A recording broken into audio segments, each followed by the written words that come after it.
Bem, vamos avançar então. Bom dia. Bom dia. Bom dia. Muito bom dia a todos.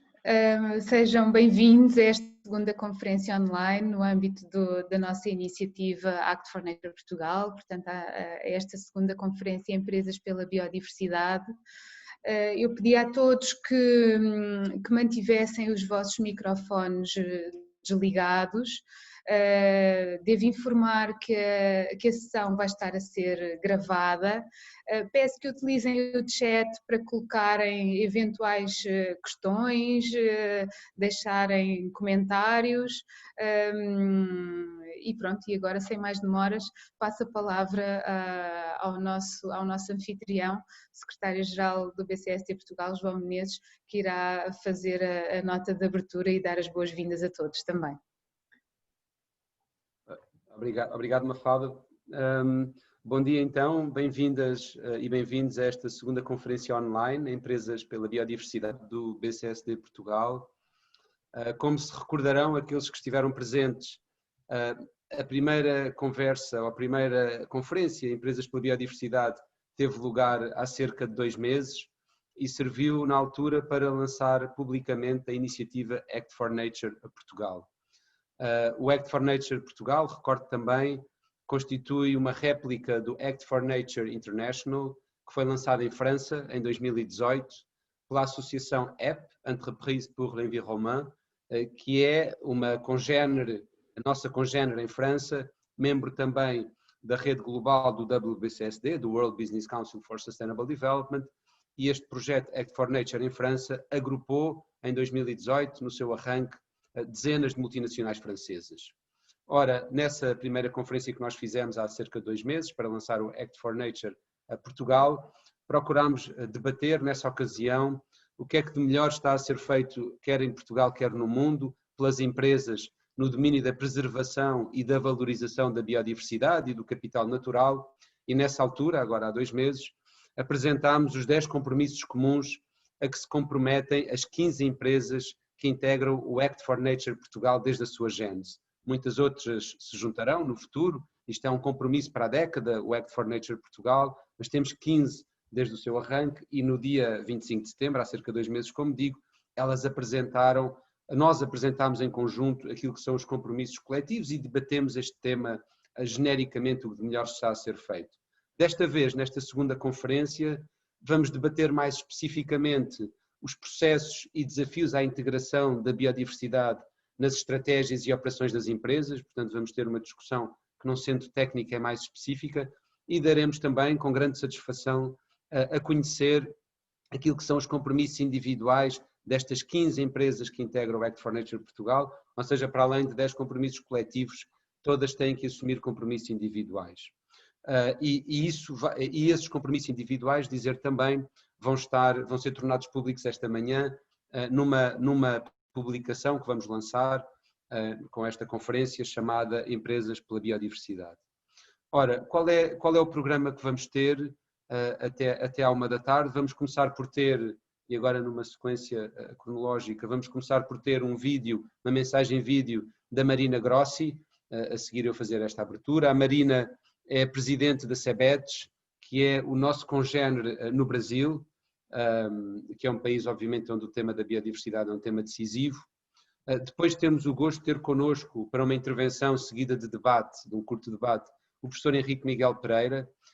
O professor Henrique Miguel Pereira é professor e diretor de conservação da biodiversidade no German Center for Integrative Biodiversity Research e é também Invited Chair no CBIO, o Centro de Investigação em Biodiversidade e Recursos Genéticos, este português.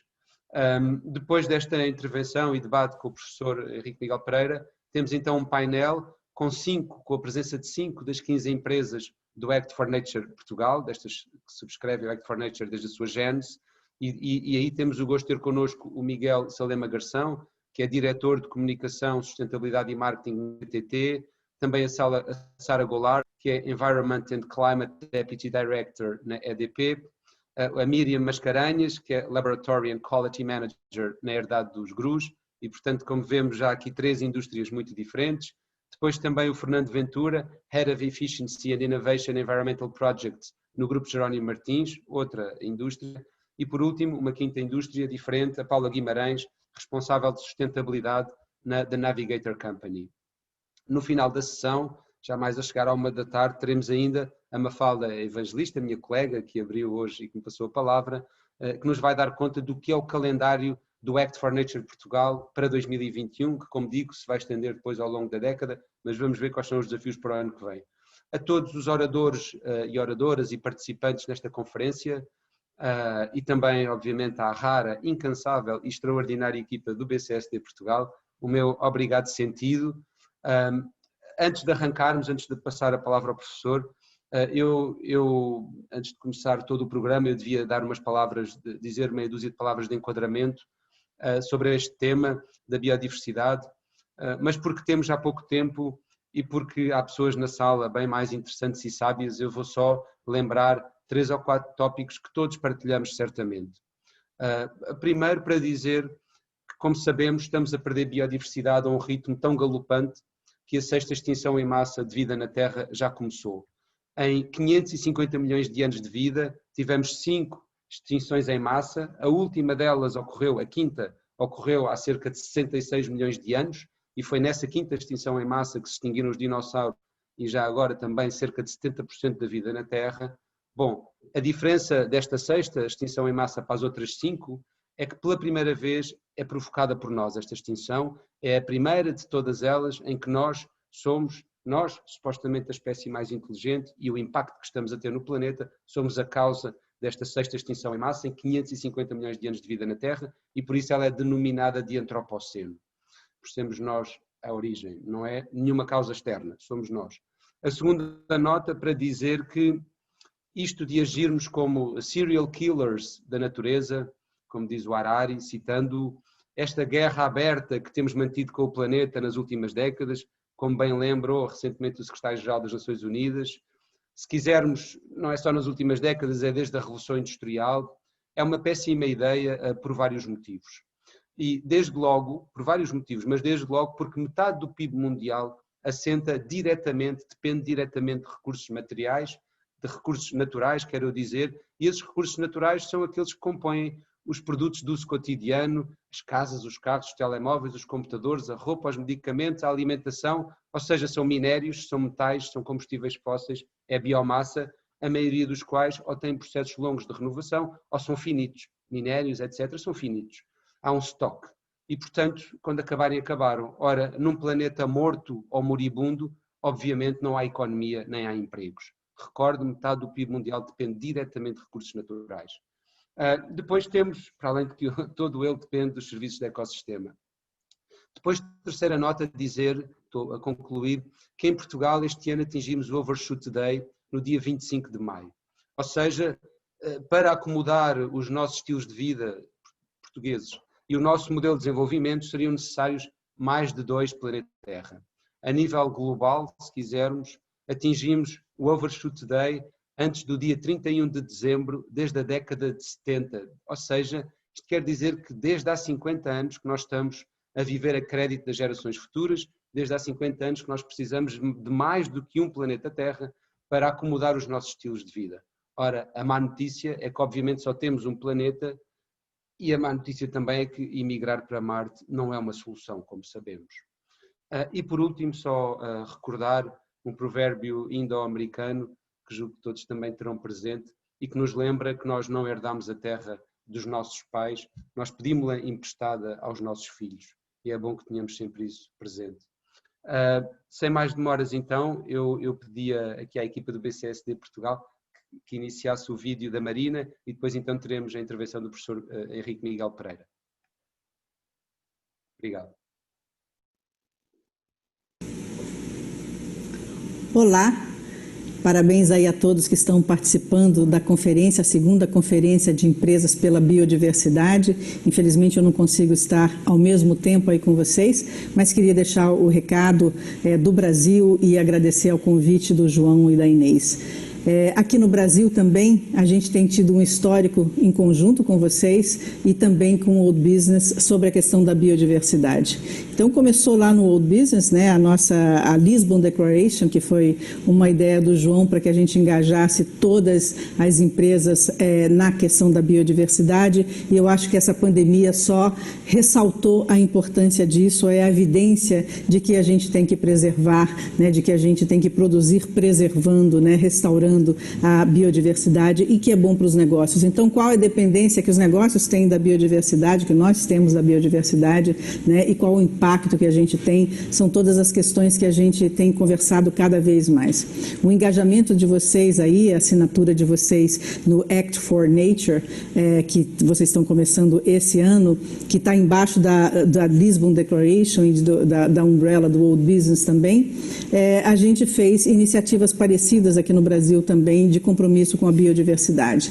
E na questão de biodiversidade, além da sensibilidade maior para o tema que está tendo aí, que está tendo aqui no Brasil também, a gente fez recentemente, eu acho que com um grande sucesso, um comunicado que acabou virando um movimento. Esse comunicado foi o fruto dos nossos CEOs terem conversado conosco e falado: Marina, a gente precisa de estar muito mais vocal na questão do desmatamento ilegal. Aqui no Brasil, sobretudo no bioma da Amazônia, 98% do desmatamento é ilegal. Então, a questão do desmatamento, de serem obedecidos, de ter comando e controle, é fundamental. Mas a gente, como vocês, nunca pedimos só contra o desmatamento ilegal, mas também promovemos e falamos o que as empresas estão fazendo e como isso é bom para o país e como isso é bom para os negócios. E esse movimento, que tem 7 pontos, um deles, né, colocar cada vez mais a gestão da biodiversidade dentro da gestão dos negócios, cada vez mais integrar as comunidades locais, né, todas as questões de ESG, da retomada mais resiliente, tomando em consideração questões da biodiversidade, de mudança do clima, encontraram um especial respaldo de muito mais empresas. Começamos com 38 empresas e hoje estamos com cerca de 90 empresas. Então, é impressionante o engajamento que tem tido esse movimento. A gente já conversou com o vice-presidente, com todos os poderes de todos, do judiciário, do parlamento, mostrando que não é uma questão de nenhum governo, é uma questão de Estado, né, uma questão da sociedade brasileira, independente do governo que esteja no momento, né. A questão da biodiversidade é um ativo que nós temos, né, é um ativo que vocês têm e é cada vez mais uma demanda. E a gente está num ano muito especial, e eu queria ressaltar um pouco, além de falar do comunicado, que virou um movimento, ressaltar um pouquinho da questão especial que é esse ano, que a gente está num ano que o Nature Based Solutions, né, as soluções baseadas na natureza, integram ainda mais a questão da biodiversidade com a questão climática. E eu acho que esse é um ponto-chave que responde por cerca de 37%, pode responder por cerca de 37% do cumprimento do Acordo de Paris, se for em 2 graus Celsius. Então, acho que esse engajamento vem em um momento muito favorável, não é uma coincidência esse movimento estar sendo no mundo inteiro, e vamos cada vez mais estreitar os nossos laços aí por esse grande objetivo comum.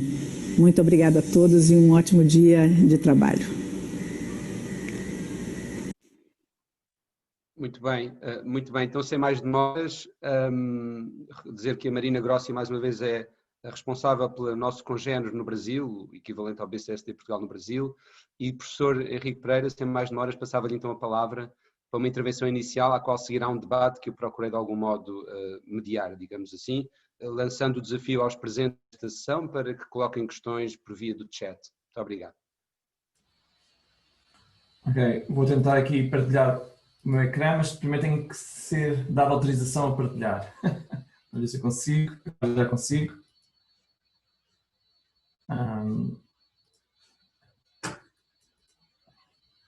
Ok, suponho que estão a ver o meu ecrã agora. Estamos a ver, sim, professora, obrigada. Muito bom dia, muito obrigado pelo convite. Queria agradecer o convite do BSDSD Portugal para estar presente. Não é a minha primeira vez que colaboro com o BCSD. Há há mais de 15 anos, quando nós fizemos a avaliação para Portugal do Millennium Consumer Assessment, temos parte deste grande estudo mundial sobre o estado dos ecossistemas e fizemos um em Portugal, um dos primeiros países a nível mundial a fazer esse estudo. O BCSD foi um dos nossos parceiros, os nossos stakeholders nesse trabalho. E, portanto, é com muito prazer que hoje estou aqui com colegas, alguns desse tempo, via o Luís Rochard Alves, ainda a participar aqui hoje também, parece-me estar aqui na audiência. Eu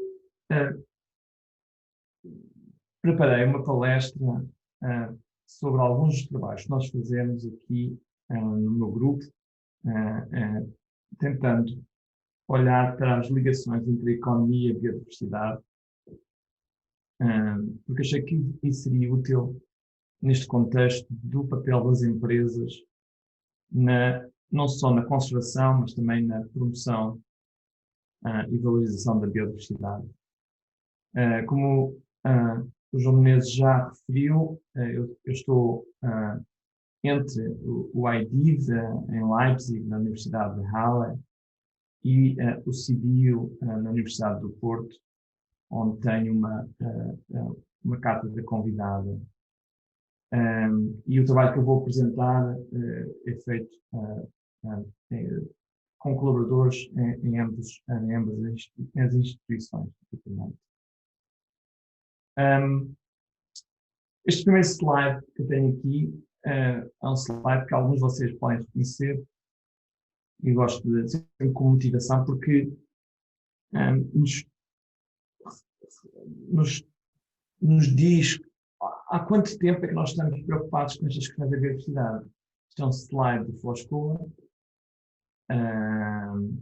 uma das pinturas rupestres, representa uma cabra selvagem, e os nossos antepassados, já há mais de 10 mil anos, estavam suficientemente fascinados com a biodiversidade para representar para a posteridade. Mas eles não enfrentavam um problema tão grande como nós enfrentamos hoje, em termos de conservação de biodiversidade. Hoje em dia, a perda de biodiversidade é reconhecida como um dos temas mais importantes, um dos desafios mais importantes a nível global. O ano passado, o painel intergovernamental para a biodiversidade e os ecossistemas publicou um estudo que referia que 1 milhão de espécies estão ameaçadas com a extinção. Este ano também houve um conjunto de estudos que sugeriram que havia um declínio muito significativo dos insetos, o que levou, por exemplo, a essa capa do jornal Die Zeit, aqui na Alemanha, aludindo ao silêncio dos políticos sobre esta crise da biodiversidade. E, na realidade, os políticos já tentaram, em 2010, realmente isto começa já no Rio, em 1992, depois em 2000, com os objetivos para 2010, e depois, de uma forma, digamos, central, já na última década, que foi a década das Nações Unidas da Biodiversidade, de estabelecer um conjunto de objetivos, chamados Objetivos de Aichi, para o ano 2020, para a biodiversidade, para a conservação de biodiversidade. Só que, infelizmente, como o Global Biodiversity Outlook 5, que é o estudo das Nações Unidas, publicado há um par de meses, refere, nenhum dos 20 objetivos foi atingido na sua incompleto. Em muitos dos objetivos que foram atingidos, nós desviámos, em alguns casos, até dos objetivos. Queria aqui chamar a atenção para dois que são muito relevantes para a discussão hoje, convosco. Primeiro, é o objetivo 4, que era sobre o papel do governo e das empresas e de vários stakeholders, vários atores, na implementação de planos para a produção e o consumo sustentável, de forma a manter os impactos do uso dos recursos naturais dentro dos limites ecológicos seguros. Olha, nós já ouvimos hoje os João Menezes referir que realmente nós não estamos nem perto disso, por exemplo, quando medido com a pegada ambiental no planeta, e portanto nós afastámos, fizemos pouco progresso na componente 1 deste objetivo e afastámos, na realidade, na componente 2, em que a situação tem vindo a piorar. E tínhamos também um objetivo de prever a extinção de espécies e melhorar o estatuto de conservação das espécies mais ameaçadas. E aqui, mais uma vez, infelizmente, desviámos, não conseguiremos nenhum progresso neste objetivo. E, portanto, nós temos realmente uma crise profunda. Os políticos mundiais têm tentado já estabelecer objetivos no âmbito da Convenção da Diversidade Biológica para resolver esta crise, para começar a endereçar esta crise, mas até agora não temos sido muito bem sucedidos. E agora há uma renovação destes objetivos. Há uns esforços renovados. A década que vamos entrar foi denominada a década do restauro ecológico das Nações Unidas. Tanto o secretário-geral das Nações Unidas, o antigo primeiro-ministro António Guterres, como a atual presidente da Comissão Europeia, tem posto a construção da biodiversidade como um tema central para a nova década. Para mim foi muito importante e a uma parte é surpreendente a declaração política que a Presidente da Comissão Europeia fez na sua candidatura. Não sei se vocês tiveram a oportunidade de ler o texto, e o texto tem cerca de 5, 6 grandes áreas de compromisso político dessa candidatura, à altura da candidatura dela como Presidente da Comissão Europeia. E o primeiro é o compromisso ambiental, dizendo que, na realidade, o primeiro pilar para a próxima década não é, surpreendentemente, o primeiro pilar não é o emprego ou a economia. O primeiro pilar é resolver o problema das alterações climáticas e o problema da perda da biodiversidade em igualdade. E isto foi um compromisso muito forte que levou a que, tanto a nível da União Europeia como das Nações Unidas, haja agora uma estratégia para pós-2020 compromissos a vários níveis. A nível mundial, a estratégia é baseada num conjunto de...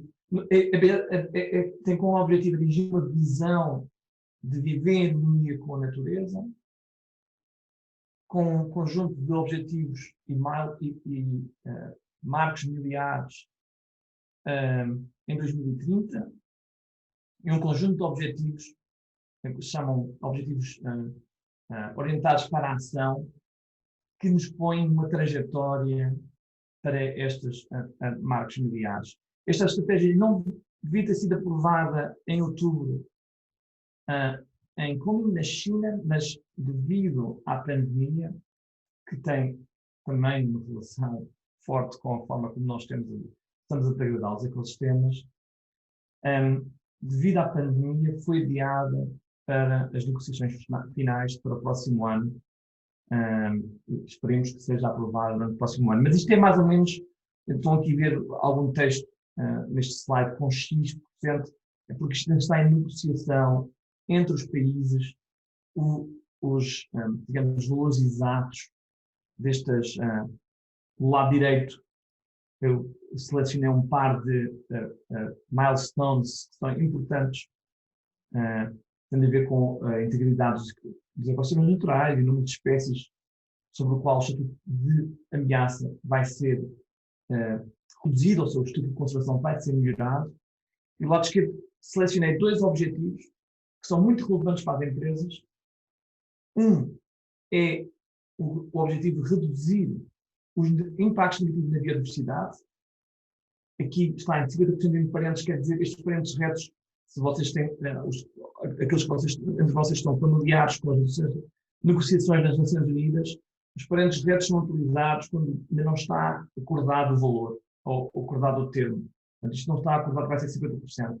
Mas há de haver aqui um valor em que é necessário reduzir por uma certa quantidade, talvez 50%, os impactos negativos na biodiversidade não só das práticas de produção, mas também de todas as cadeias de produção.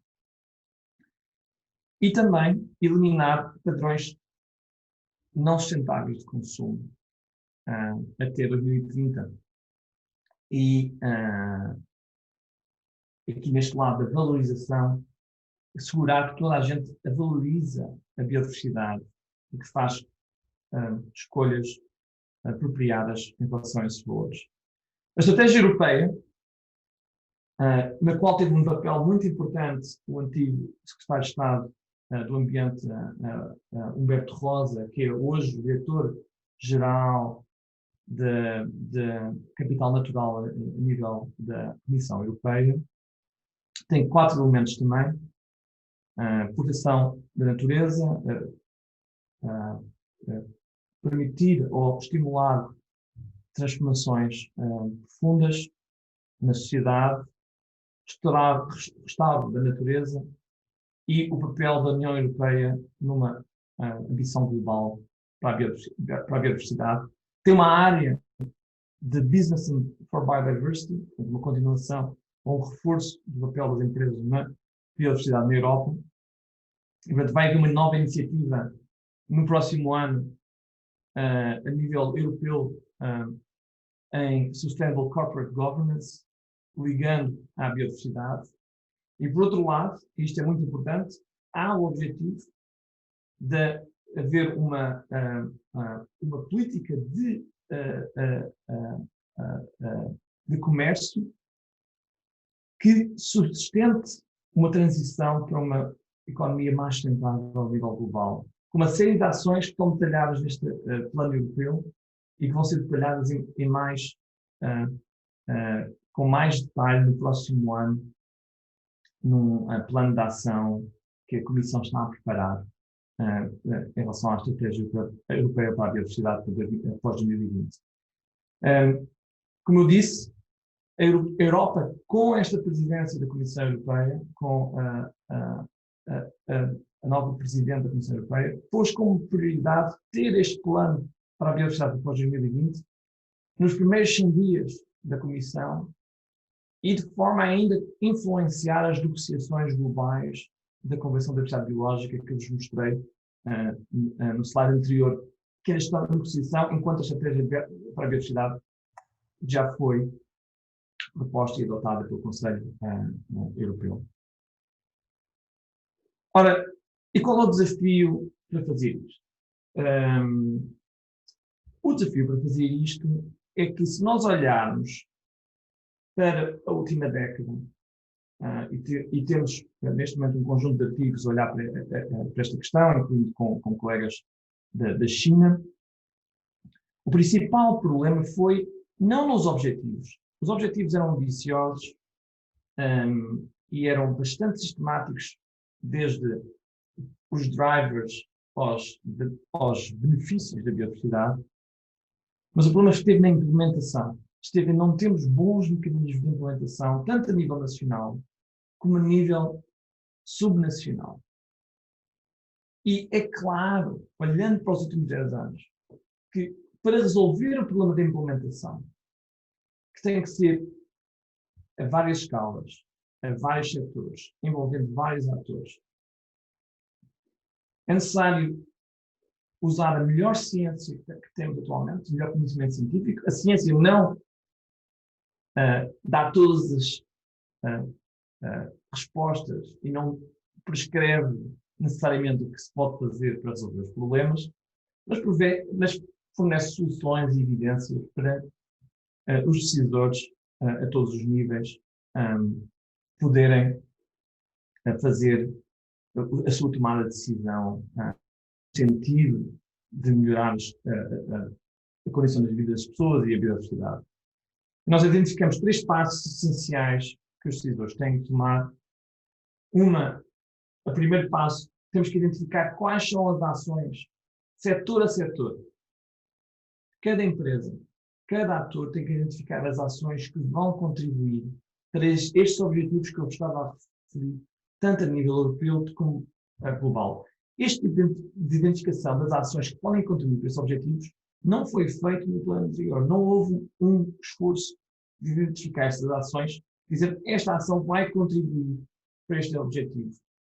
Isto não foi feito na maior parte dos países e em nenhum país foi feito de uma forma sistemática. É necessário implementar essas ações e monitorizar o passo 2 e o passo 3, porque se não basta só dizer que vamos fazer, é necessário depois implementar. E aí, mais uma vez, as empresas e os governos têm que ter esquemas e usar os mecanismos que permitam implementar. Por exemplo, os governos têm mecanismos fiscais que permitem premiar ou penalizar os atores em cada país que não implementem as ações. E depois temos que fazer essa monitorização. As ações estão a ser bem sucedidas. O que é que temos? Temos que reajustar no ciclo, temos que reajustar as ações, redimensionar as ações. E só podemos fazer na próxima década, porque senão vamos estar aqui em 2030 outra vez a ter a mesma conversa de que falhámos os objetivos da Convenção para a Diversidade Biológica e os objetivos da Estratégia Europeia para a Biodiversidade. Ora, e qual é o papel das empresas nisto? O papel das empresas é fundamental. E há 2 grandes técnicas chamada ecologia industrial para olhar para o papel das empresas na degradação da biodiversidade. Uma é o análise ciclo de vida. A maior parte de vocês deve estar familiarizado com isso, em que se olha para um produto, para os diferentes estados de uma cadeia de produção de um produto e se avalia quais são os impactos que cada fase do ciclo de vida tem na biodiversidade ou nas emissões de dióxido de carbono. Uma outra abordagem são a análise de tabelas input-output. Ora, as análises de tabelas input-output, isso foi uma técnica introduzida nos anos 70 e que deu origem a um prémio Nobel da Economia, o prémio Nobel da Economia do Leontief. São estas tabelas que dizem quanto é que está a ser transacionado entre diferentes setores da economia, quanto é que vai de cada setor para o consumidor final, e depois pode-se fazer isto também entre países.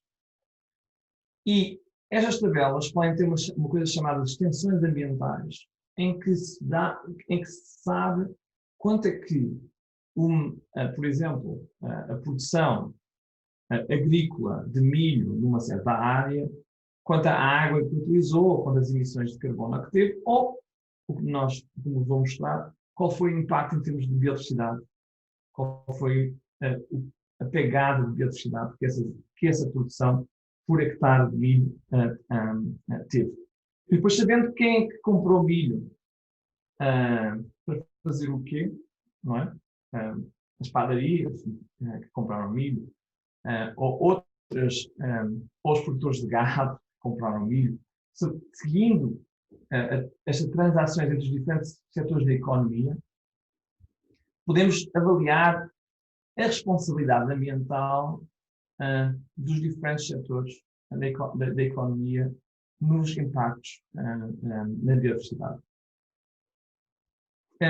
Estas duas análises são diferentes para diferentes atores. A análise ciclovia tem sido muito utilizada para as empresas.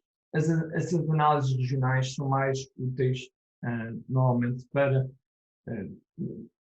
decisões macroeconómicas, decisões a maior escala. Mas o meu trabalho tem realmente a ver mais com estas análises de input-output, e portanto é sobre isso que vou falar nos próximos 5 minutos.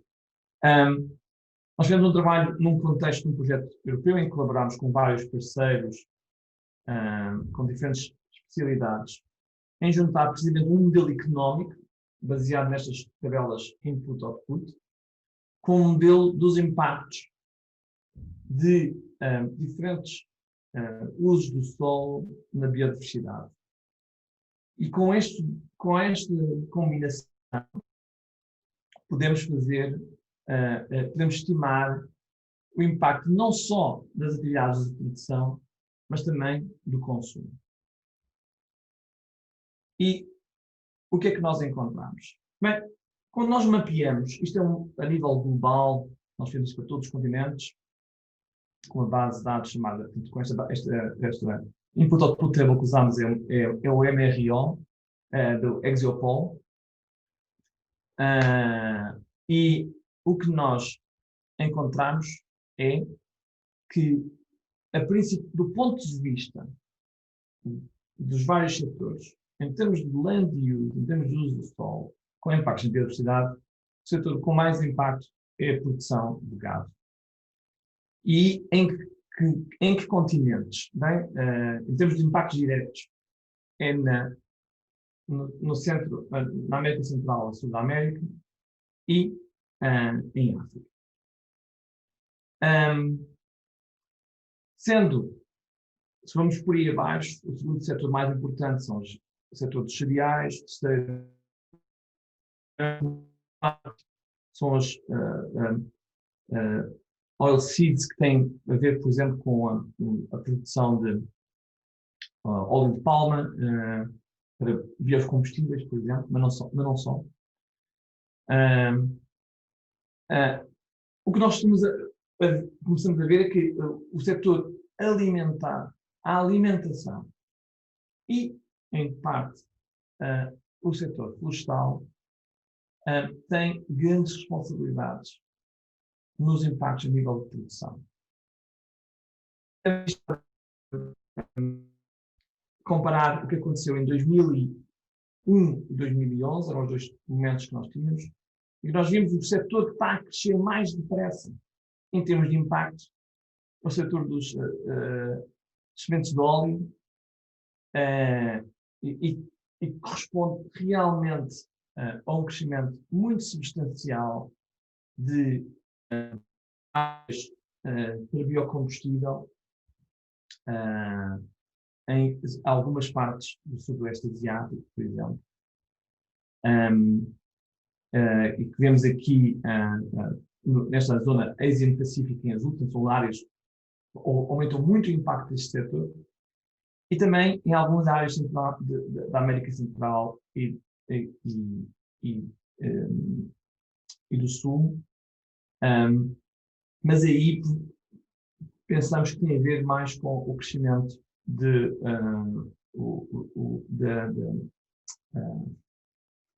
produtos para a alimentação de gado e não tanto para a produção de biocombustível. Ora, o que é que está a acontecer? Em termos disto, diz-nos quais são os setores que estão a ser responsabilidade de impactos diretos, mas o que é que está a acontecer em termos de taxas de extinção? O que nós observamos é que, em termos de impactos total, a situação está a piorar. Ou seja, em 2011, há mais espécies numa trajetória de extinção do que havia em 2001. Mas nós podemos decompor isto nesta equação clássica, os impactos é uma combinação do tamanho da população, da afluência e da tecnologia.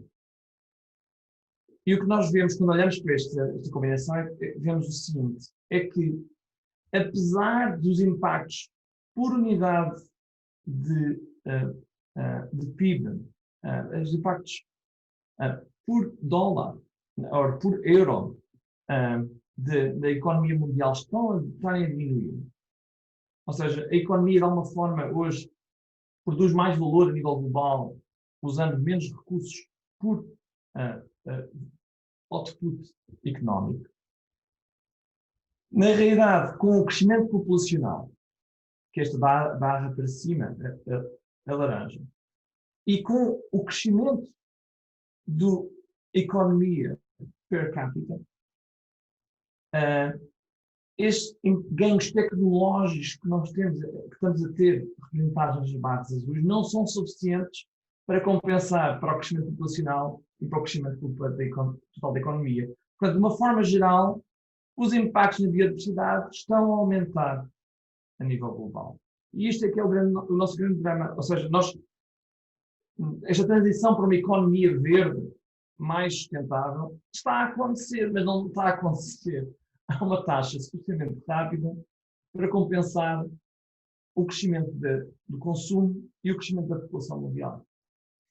E, portanto, enquanto nós não formos muito mais eficientes e reduzimos o crescimento populacional e reduzimos o consumo, a taxa de crescimento do consumo, não vamos conseguir começar a inverter a trajetória de perda de biodiversidade. Podemos ver o que é que está acontecendo em diferentes regiões do mundo. Há apenas 2 regiões do mundo em que as coisas vão ficar um bocadinho melhor. Muito surpreendentemente, que são a Europa Ocidental e a América do Norte.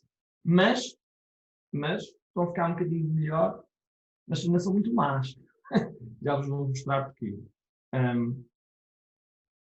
E uma das questões que se tem debatido muito está a acontecer porque há uma externalização, ou seja, porque o que está a acontecer é que a Europa e a América do Norte está a externalizar de alguma forma os seus custos ambientais.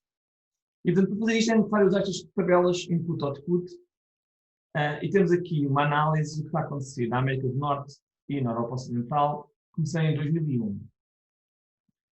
E no eixo do X temos a perda de biodiversidade em unidades per capita, por pessoa, na população. Ok? Não estamos aqui a considerar o crescimento populacional, que nestas regiões também não é muito significativo nas 2 regiões, mas é nas outras que eu vou mostrar. E no eixo de Y temos o GDP per capita. Ora, se eu animar isto agora, e temos aqui, os quadrados aqui correspondem aos impactos chamados impactos de produção, são os impactos que ocorrem dentro da Europa ou dentro da América do Norte, e estes círculos correspondem aos impactos do ponto de vista do consumo, ou seja, os impactos que ocorrem dentro da Europa e fora da Europa, mas que estão causados pelos europeus, e os impactos que ocorrem na América do Norte e fora da América do Norte, que são causados pelos americanos. O que é que nós vemos? Começamos por ver que os impactos que ocorrem fora da Europa e fora da América são 10 vezes maior do que os impactos que ocorrem na Europa ou na América do Norte. Ou seja, 90% dos nossos impactos que são causados pela economia não vão ser causados na Europa. Vão ser causados na América do Sul, já vos vou mostrar onde é que são, na América do Sul, na África, no Sudeste Asiático. Sem querer interromper o seu raciocínio, eu pedi-lhe só algum poder de síntese. Estamos já um bocadinho para lá da hora prevista. É isso. Mas não queria em nada prejudicar aquilo que estava a correr tão bem. Obrigado. E o que é que acontece ao longo noutras regiões? Noutras regiões temos o contrário. Os impactos de produção são mais pequenos são maiores do que os impactos de consumo, ou seja, estão a exportar os impactos, o que acontece na África e na América do Sul. Se nós olharmos para isto ao longo do tempo, o que é que nós vemos? Vemos que os impactos de consumo, por exemplo, na América e no Norte e na Europa estão a diminuir a per capita, mas temos muitas outras regiões em que está a piorar. De uma forma geral, os impactos de consumo na América do Norte e da Europa continuam a ser muito mais altos do que os nossos impactos do ponto de vista de produção. E, de uma forma geral, como a população mundial está a aumentar, estes impactos de consumo total estão a aumentar à escala planetária. Aqui estou a mostrar o último slide para mostrar a relação entre onde é que os impactos estão a ocorrer e quais são as regiões que estão a causar esses impactos. Temos aqui, no caso da Europa Ocidental, que a maior parte dos nossos impactos estão a ocorrer na Ásia e no Pacífico, no Central and South America, na América Central e do Sul, particularmente nesta região, e também em África.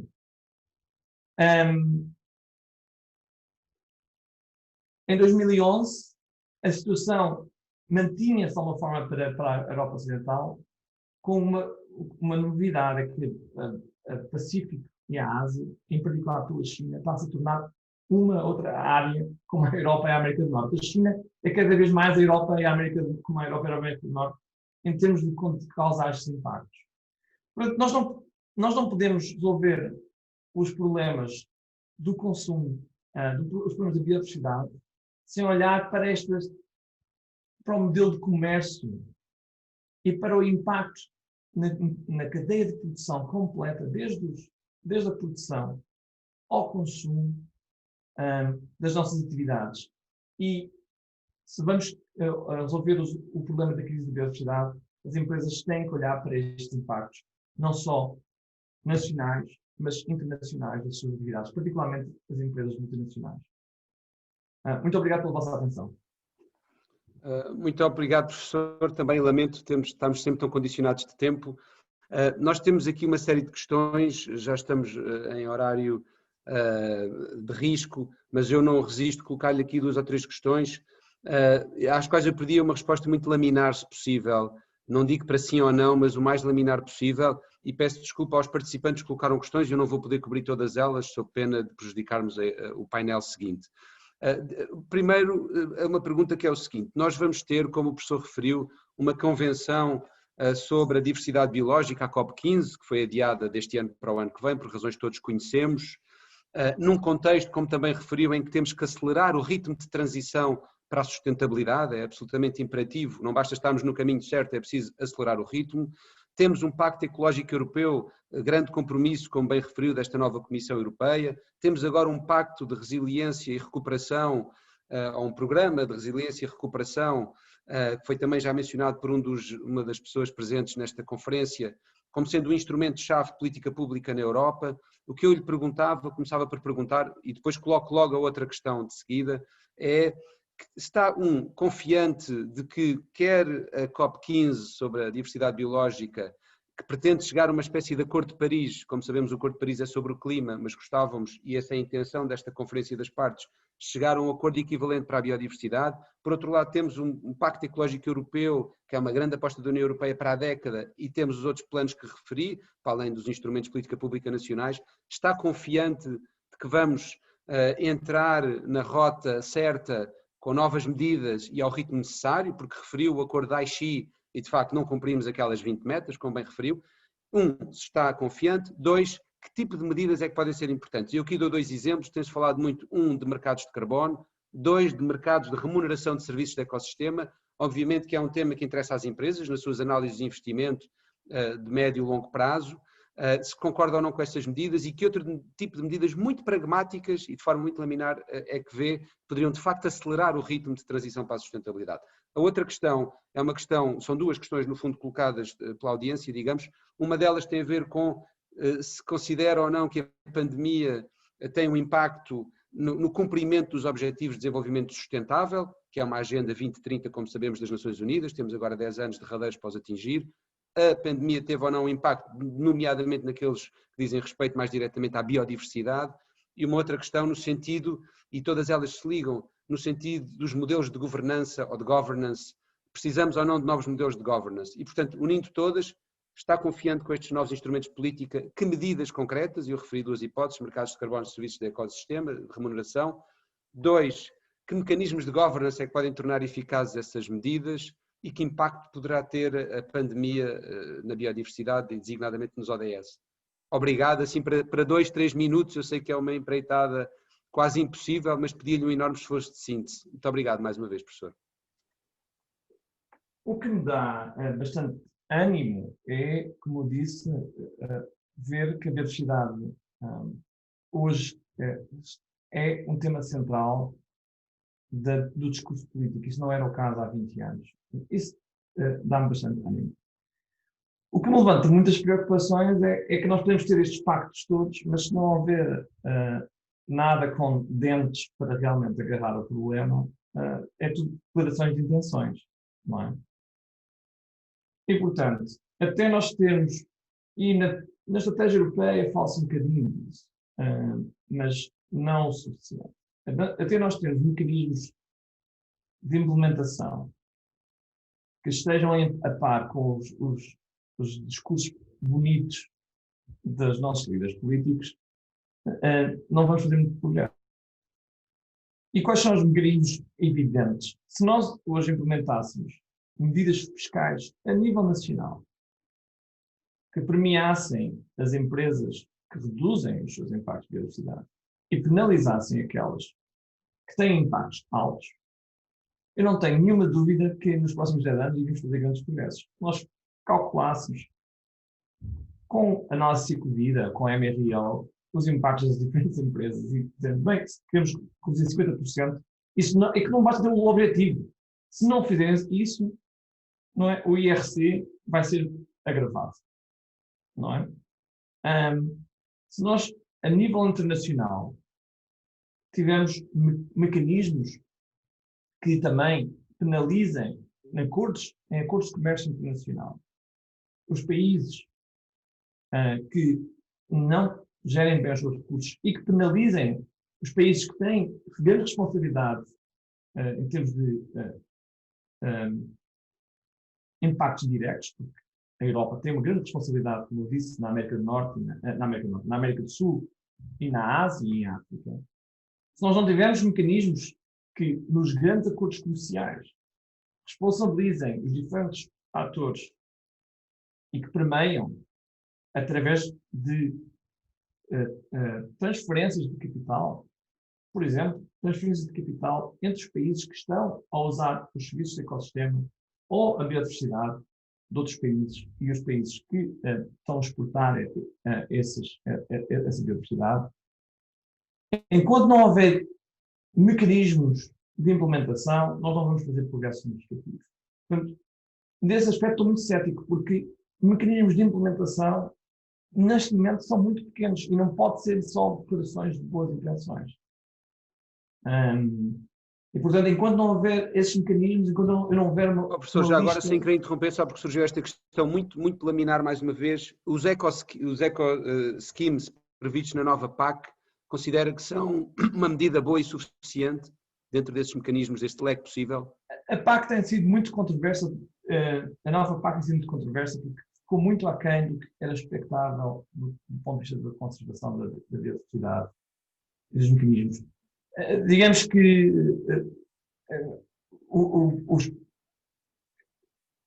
se nós tivéssemos uma direção em que queremos ir, a PAC começa a ir nessa direção, mas vai dar um passo tão pequeno que nós não vamos fazer uma grande diferença. Ou seja, é correta, mas é um passo tão pequenino que torna-se quase insignificante. A PAC ainda não é um mecanismo, não teve a reforma que precisava. Professor, só mesmo para concluir, e a pandemia, que impacto teve em tudo isto de que temos estado a falar? Ou que terá? A pandemia tem dois tipos de impactos. Um é que realmente este ano vai ser um bocadinho melhor para o clima e para a biodiversidade, porque houve uma redução do consumo e das viagens e de alguns destes drivers. Mas isto é uma coisa temporária, porque esta redução também é uma redução da economia e isto teve um impacto terrível na vida das pessoas e, portanto, isto não é uma situação sustentável. O problema é como é que nós voltamos para um futuro diferente. E o que nós aprendemos com a pandemia, há duas coisas que eu acho que vou ressaltar. Uma é que, provavelmente, muitas destas coisas, muitas viagens podem ser substituídas por videoconferência. Isso a conectividade global pode ser mantida sem termos tantas pessoas a mexer-se.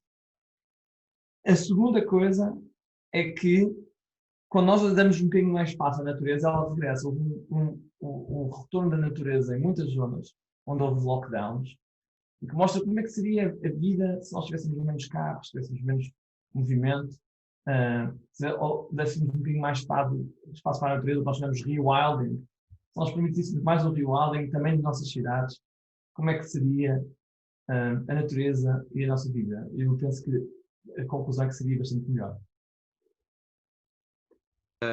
Certamente que sim. Muito obrigado, professor, mais uma vez, de forma sentida e com pena de não termos mais tempo para manter este debate que estava a ser tão interessante e não ter tempo para cobrir todas as questões por parte da audiência, também, as minhas desculpas por isso. Bom, eu sem mais demoras passava então a palavra, passava ao painel seguinte e pedindo desculpa às 5 empresas e aos 5 porta-vozes dessas empresas que vão participar agora no painel, já com um bocadinho de atraso, mas seremos capazes de gerir o tempo que temos da melhor forma, da forma mais profícua. Eu já os apresentei, o Miguel Salema Garção, do CTT, a Sara Goulart, da EDP, a Miriam Mascarenhas, da Herdade dos Grus, o Fernando Ventura, do Grupo Jónimo Martins, a Paula Guimarães, da Navigator Company, e eu tomei a liberdade de não atender aos títulos, e por isso, sem mais demoras, dizer-vos o seguinte, antes de entrar no painel, eu vou começar por passar a palavra ao Miguel Garção, mas dar aqui só um enquadramento muito rápido, dizer que no fundo há aqui 2 questões de fundo chave, isto são 5 empresas das 15 signatárias do Act for Nature Portugal, da primeira leva, digamos assim, e no fundo há aqui 2 questões que gostávamos de perceber melhor, eu referi isso no início, de forma concreta, como é que, ou do mais concreta possível, sem ser exaustivo, obviamente,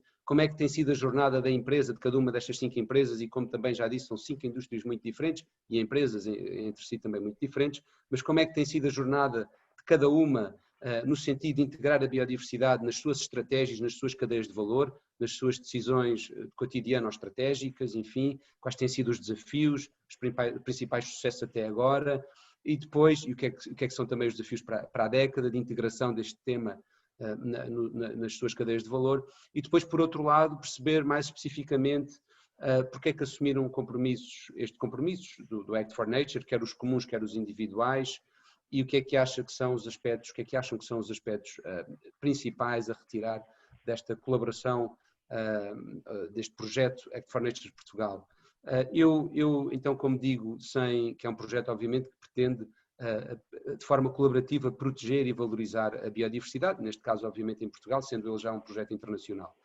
E por isso, sem mais demoras, Miguel, eu passava-lhe a palavra, nós vamos seguir uma ordem que é uma ordem que está previamente estabelecida, e eu diria que primeiro procuraríamos responder, teríamos 2 rondas de intervenção, primeiro procurando responder aos desafios que se colocam nas vossas cadeias de valor do ponto de vista da sustentabilidade, e os 5 teriam a oportunidade de responder a essa questão de forma sintética, mais uma vez, e depois então íamos à outra questão mais do Act for Nature em si. E por isso, Miguel, sem mais demoras, agradecendo mais uma vez a presença do CTT, passava-lhe a palavra sobre este tema, de como é que os CTT estão a integrar o tema da biodiversidade. Obrigado. Bem, bom dia ou boa tarde, não sei bem, a todas e a todos. Em primeiro lugar, em nome do CTT e em meu nome pessoal e da minha equipa de sustentabilidade, agradecer o simpático convite para estar presente e enaltecer mais uma vez esta excelente iniciativa e cumprimentar toda a comunidade do BCSD, personificada na pessoa do João Menezes, que muito tem dedicado a esta causa e que é importante relevar.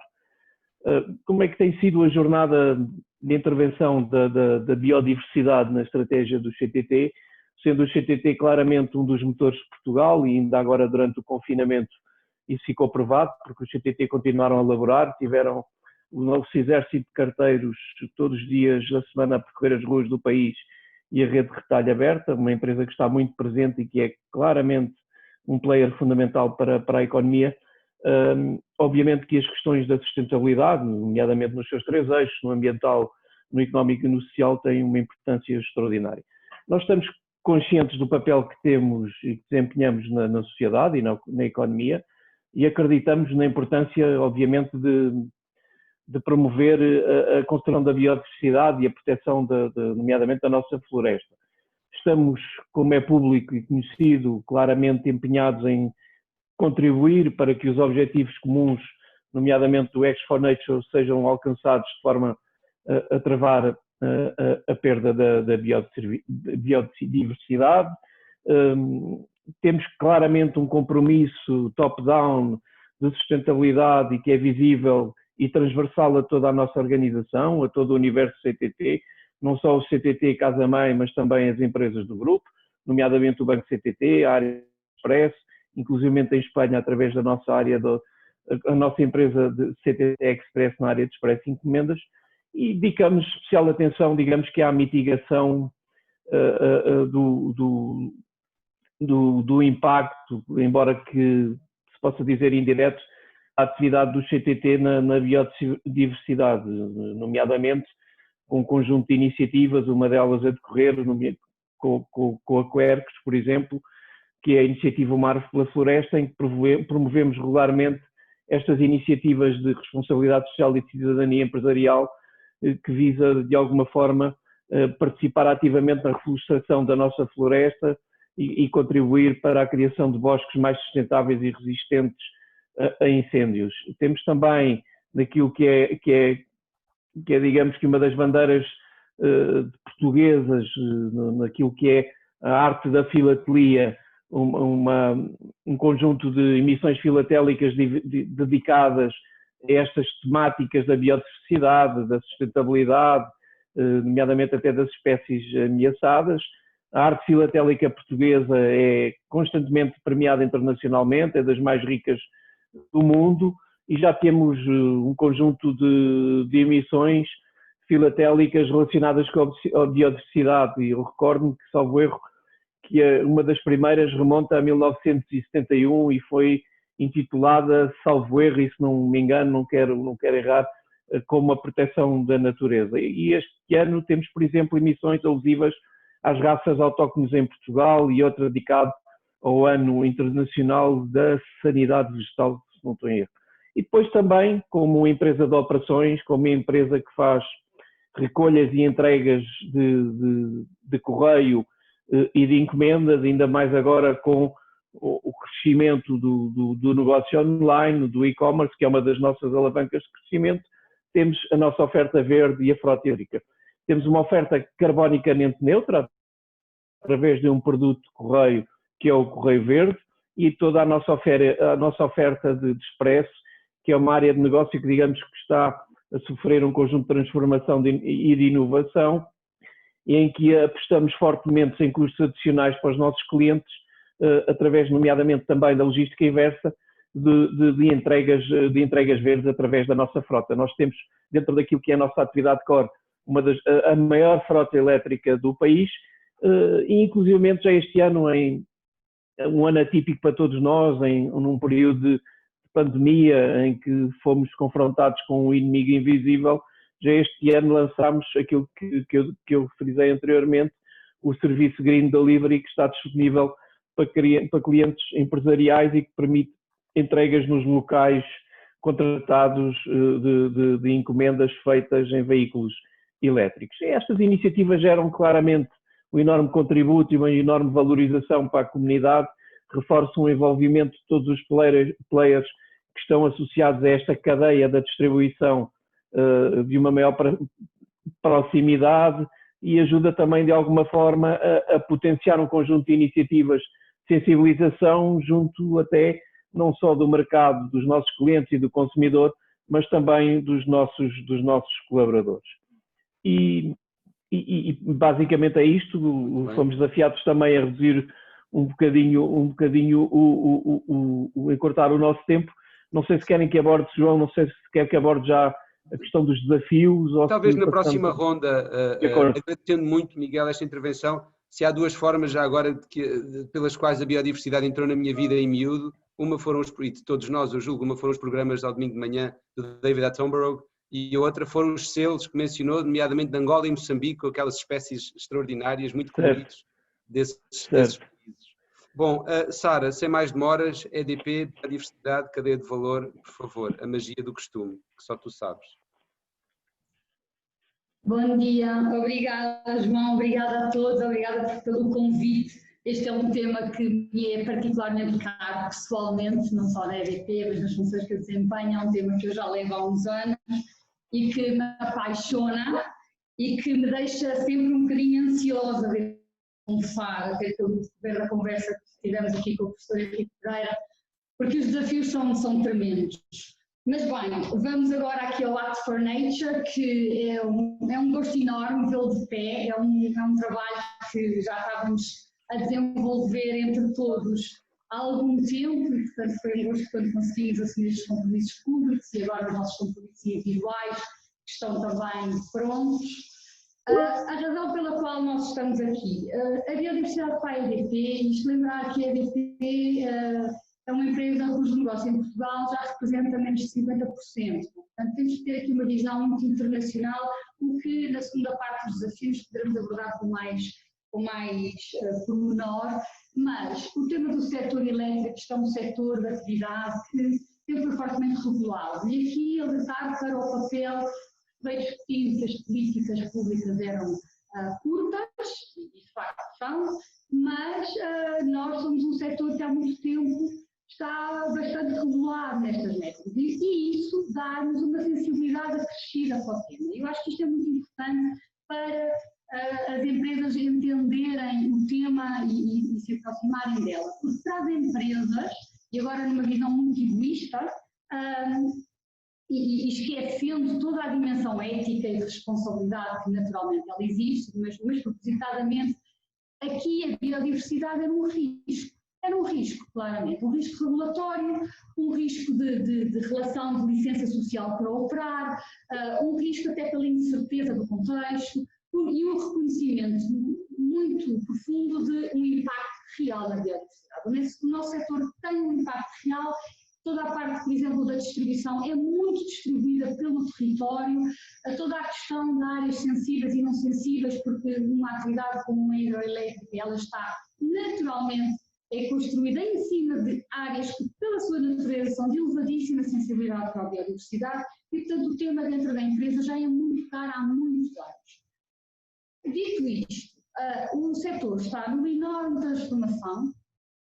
A própria EDP, como é o conhecimento de todos, estamos aqui numa fase em que começa a haver todo o descomissionamento das centrais a carvão, substituídas por renováveis e toda esta transição tem impacto no terreno. Resumindo, a biodiversidade para nós é mais uma variável na gestão do negócio, no dia-a-dia do negócio. Nós olhamos para ela, obviamente, também como uma relação e uma proximidade às comunidades locais, mas muito naquilo que é a mitigação. Como é que evitamos, como é que mitigamos e no limite, quando já nada disto se consegue, como é que fazemos. Por causa disto, nós definimos já há 2 anos umas metas muito ambiciosas para 2030, que era conseguir que os projetos efetivamente fossem não net loss, e aqui temos um desafio enorme que é o que é que isto significa, e temos 10 anos para conseguir pôr em prática aquilo que na esfera mais académica, já na relação com as empresas, mas ainda pouco desenvolvida, como é que isto se demonstra, uma vez que é um tema tão complexo. Nós, o grande foco, o grande chapéu para este Act for Nature é este grande objetivo que nós depois partimos às postas e desagregamos e transformamos em objetivos mais de curto prazo prazo, mais focados e construídos eles todos uns em cima dos outros para conseguirmos este grande objetivo. Porque, vamos ver uma coisa, temos que continuar a crescer nas renováveis e elas, do ponto de vista de gestão do território, trazem-nos aqui outros desafios que temos que antecipar, por isso também parcerias que temos a nível internacional, que temos conseguido desenvolver. Parte sempre de um princípio que se conhece aquilo que se tem. E aqui voltamos a um ponto em que o professor Henrique Pereira referiu logo no início sobre as dificuldades e as falhas no cumprimento dos objetivos e das metas para a biodiversidade, e muitas estavam ligadas à questão setorial e outras à questão da escala. Eu reconheço muito isso. Do ponto de vista setorial, há empresas que, quer pelo seu volume, quer pela sua dimensão, quer pela sua natureza, não encontram uma ligação tão direta à biodiversidade. E é preciso ajudar as empresas neste caminho para se tornar mais fácil a ação. Portanto, enquanto que no meu setor eu diria que isso para nós é mais fácil, pela história, pela cultura e pelo setor, para outras indústrias não será. A grande vantagem do Act for Nature. Há uma vantagem muito grande e que está escondida, não se vê na parte pública, e que eu diria que tem muito valor para aqueles que queiram aderir à iniciativa, que está no processo.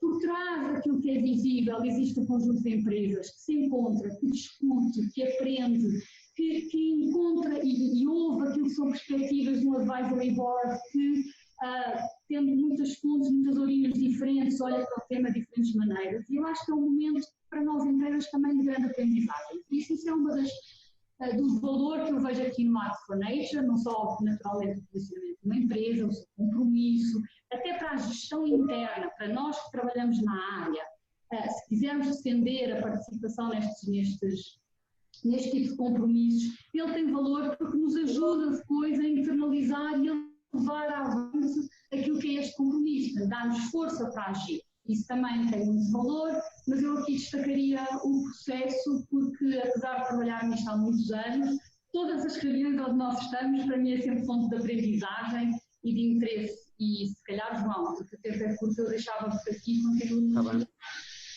Muito bem, Sara. Muito obrigado. Miriam, bom, temos cada vez mais vinhos biológicos, sabemos, e de cada vez melhor qualidade. A Sara referia este tema do apoio, das empresas precisarem de apoio na sua jornada para a sustentabilidade, no que toca à biodiversidade, etc. Se há uma boa prática, uma boa referência, sem dúvida, em Portugal, diria a Comissão Vitivinícola Regional Alentejana, a CVRA, que tem um ótimo dossiê sobre este tema da sustentabilidade para o setor dos vinhos, obviamente. Como é com a Herdade dos Grus, tratar do tema da biodiversidade? Obrigado também pela participação. Bem, em primeiro lugar, gostaria de agradecer à ABCSD Portugal pelo convite e também por dar os parabéns por esta iniciativa. Para começar, acho que é importante também referir que a Herdade dos Grus, enquanto situado no Baixo Alentejo e conta atualmente com 1.100 hectares, sendo 93 de vinha, 110 de olival, para além de ter outras áreas de pastagens permanentes biodiversas, montadas em sopro. E todo este mosaico e diversidade paisagística constituem a rede fundamental, a rede ecológica fundamental da Herdade dos Grus. Em termos da nossa estratégia de sustentabilidade, nós tentamos sempre melhorar de forma contínua a eficiência e produtividade, assim como o desempenho ambiental e sustentável das nossas atividades, tendo sempre como eixo orientador a proteção do ambiente e da biodiversidade. Para tal, recorremos a técnicas agrícolas sustentáveis que visam a integração da agricultura no meio ambiente, com maior respeito pela natureza e pela terra. Como já tinha referido, desde 2015 nós temos uma participação ativa no Programa de Sustentabilidade dos Vinhos do Alentejo, que é um programa de referência e pioneiro em Portugal, sendo que um dos capítulos é a preservação e gestão da biodiversidade e ecossistemas, e foi este programa que foi o grande impulsionador para nós olharmos para esta problemática da perda de biodiversidade, das alterações climáticas, e começámos a investir e a atuar nesse sentido. Assim, em 2019 iniciámos uma nova fase na nossa estratégia de sustentabilidade, promovendo ações para aumentar a biodiversidade e a preservação dos ecossistemas, e ao mesmo tempo que tentámos integrar os processos naturais na gestão das áreas produtivas. Assim como ações, eu posso mencionar, temos feito restauro de galerias rupícolas em linhas de águas, promoção de bancos de habitats para polinizadores e auxiliares, sementeiras de pastagens permanentes biodiversas, entre muitas outras ações, sempre com a ajuda de consultores externos e com a ajuda de universidades. Pronto, acho que basicamente muito tem bem, sido esta a muito biodiversidade. Muito obrigado, Miriam. Depois teremos uma segunda ronda que será mais curta, mais específica sobre os compromissos de cada uma das empresas presentes neste painel, no que toca ao Act for Nature Portugal. Carlos Fernando Ventura, Grupo Jerónimo Martins, sem ter obviamente em linha de consideração a Fundação Oceano Azul, enfim, e outras derivadas deste grupo tão amplo, como é abordado o tema da biodiversidade neste grupo que atua no domínio do retalho. Obrigado. Obrigado, João. Obrigado também pelo convite para participar neste painel e gostaria de vos endereçar aqui os parabéns pela organização deste evento e por estarem no leme desta iniciativa, o Act for Nature Portugal. De facto, o Grupo Jerónimo Martins é uma empresa do setor alimentar e eu diria que foi relativamente fácil reconhecer que o nosso negócio depende de facto dos serviços dos ecossistemas. Portanto, dependemos daquilo que a natureza produz. E, portanto, de forma a conseguirmos dar resposta àquilo que são as necessidades dos nossos clientes, num negócio que eu diria que muda quase todos os dias, há de facto uma preocupação crescente em equilibrar essa procura com a oferta dos recursos que são de facto produzidos pelos serviços dos ecossistemas. De qualquer forma, no Grupo Jerónimo Martins, o tema acaba por ser demasiado complexo. É complexo porque nós comercializamos milhares de referências de produtos alimentares, depois temos ainda que multiplicar todos os ingredientes que eles contêm, com uma diversidade muito grande e com origens também bastante diversas, e portanto, em Jerónimo Martins eu diria que um dos fatores de sucesso para a abordagem do tema da biodiversidade foi o termos conseguido, um grupo mais reduzido, como é óbvio, traduzir toda esta complexidade em mensagens mais claras.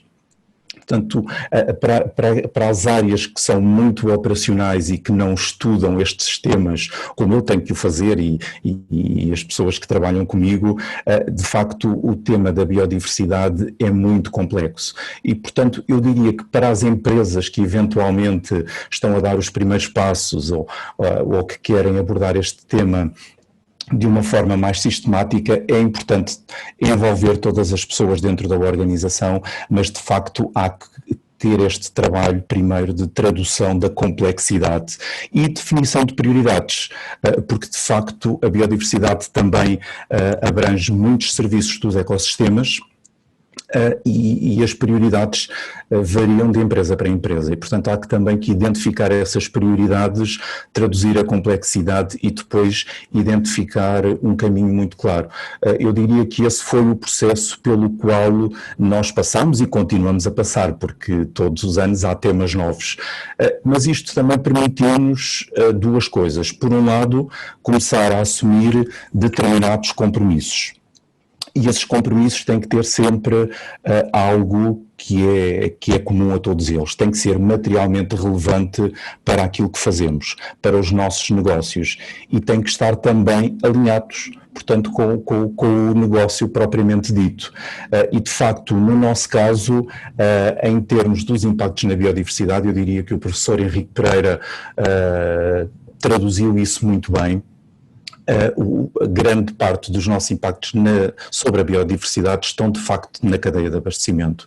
E eu diria para um grupo como Jerónimo Martins, para efetivamente contribuir de forma positiva para a conservação da biodiversidade, tem de facto que olhar para a sua cadeia de abastecimento e é isso que o fazemos. Identificamos as origens de ingredientes mais problemáticos, identificamos as práticas, identificamos, digamos, todo o circuito, de forma de facto a envolvermos a cadeia de abastecimento, que esse eu diria que é dos desafios futuros. Ele já existe, mas é de facto que a cadeia de abastecimento consiga perceber que isto não é a exigência de um cliente seu, é de facto uma questão de sobrevivência, diria eu, da cadeia de abastecimento como um todo.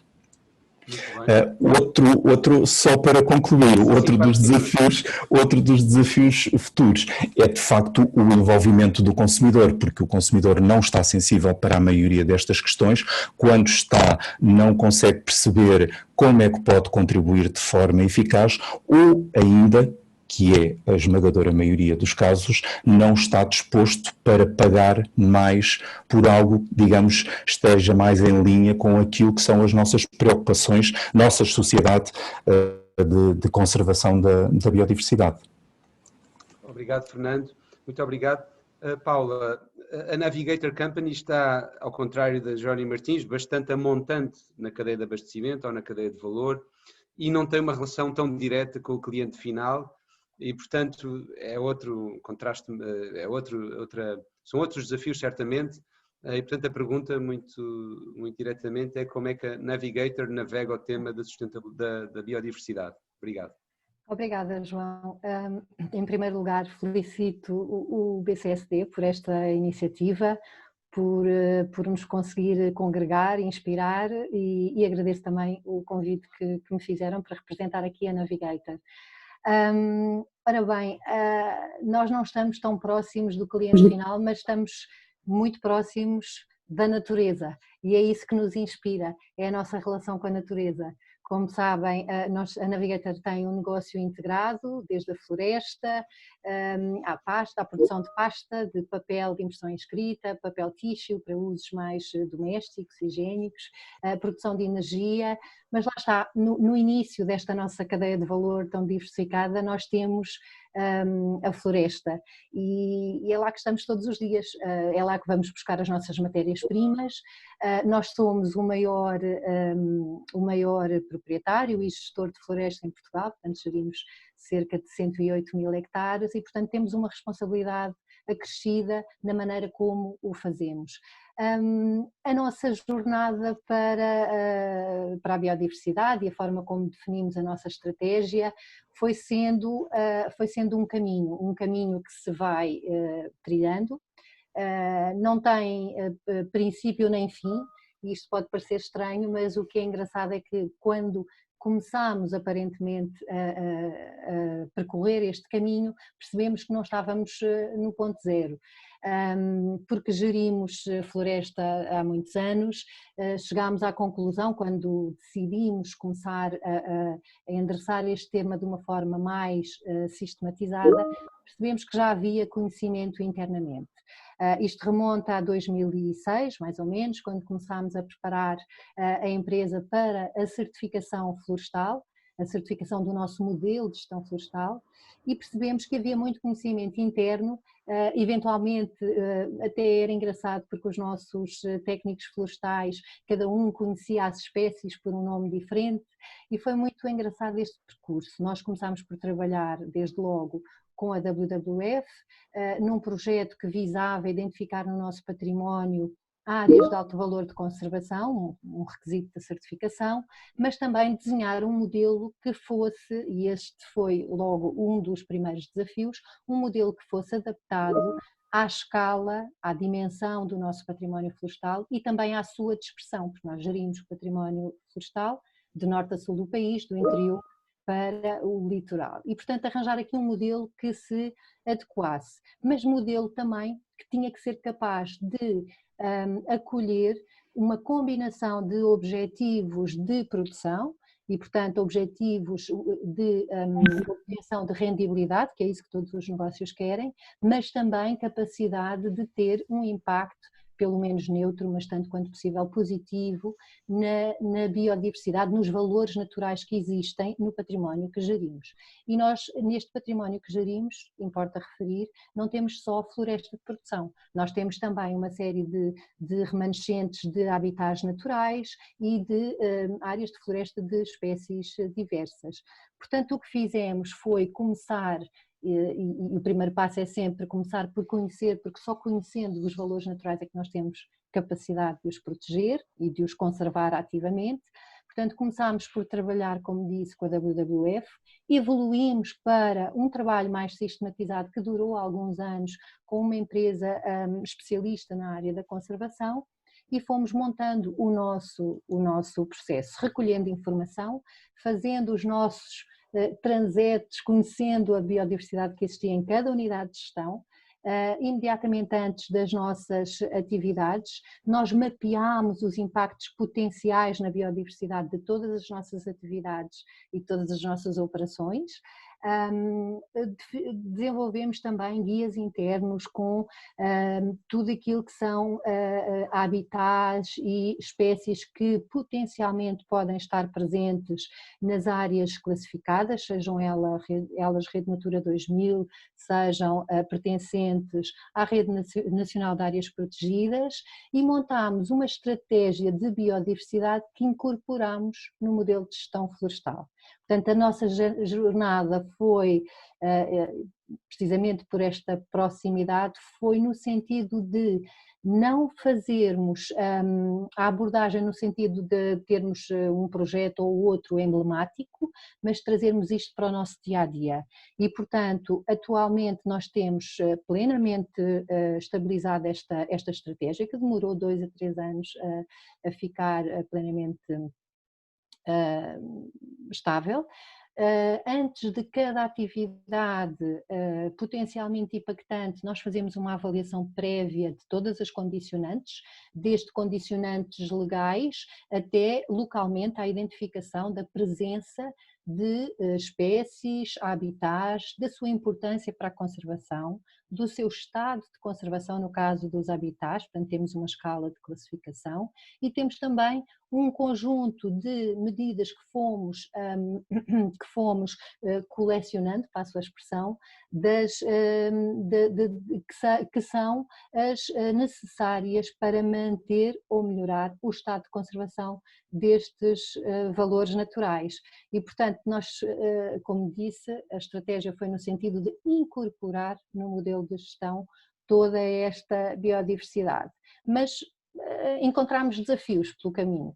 Encontramos desafios no acesso à informação que estivesse facilmente acessível, informação sobre biodiversidade que pudesse estar presente, cartografada então ainda mais difícil, portanto nós próprios fomos georreferenciando estes valores naturais e temos uma base de dados cartografada de toda esta informação.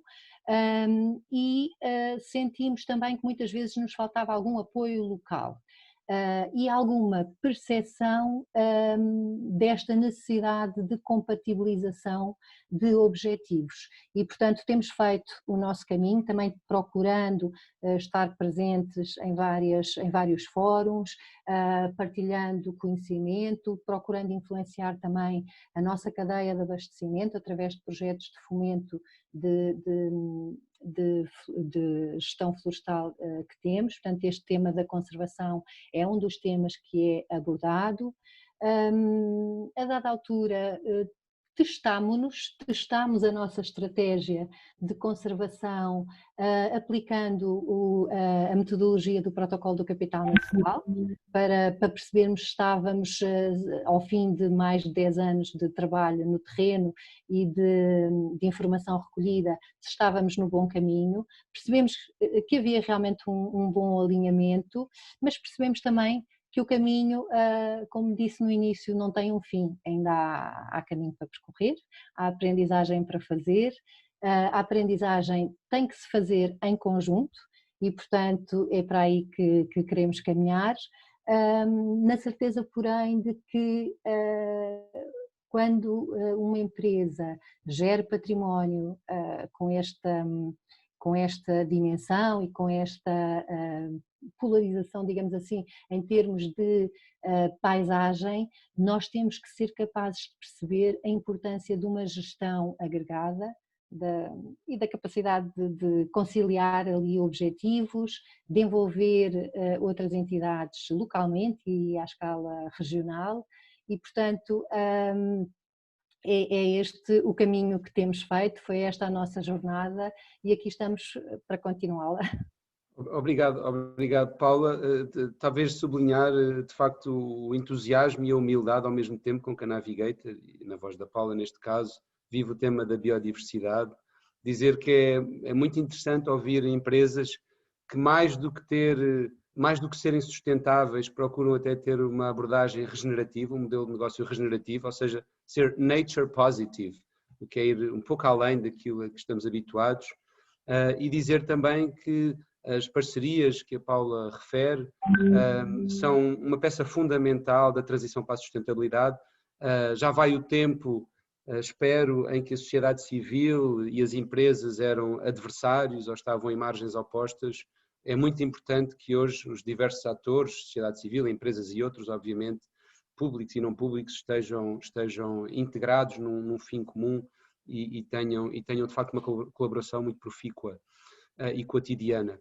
Bom, nós temos muito pouco tempo já, temos, eu diria, 6 minutos no máximo, o que daria assim 1 minuto a cada, em que eu ia pedir que cada um dissesse o que são os 2 compromissos individuais da sua empresa no contexto do Act for Nature Portugal, além dos 10 comuns que todos assinaram, e vou só dizer que este processo de construção dos objetivos individuais foi um processo que beneficiou muito do apoio do Conselho Consultivo do Act for Nature Portugal, que é um conselho consultivo de forma muito voluntarista, tem apoiado o projeto desde a gênese. Eu não vou mencionar os seus membros, mas agradecer muito.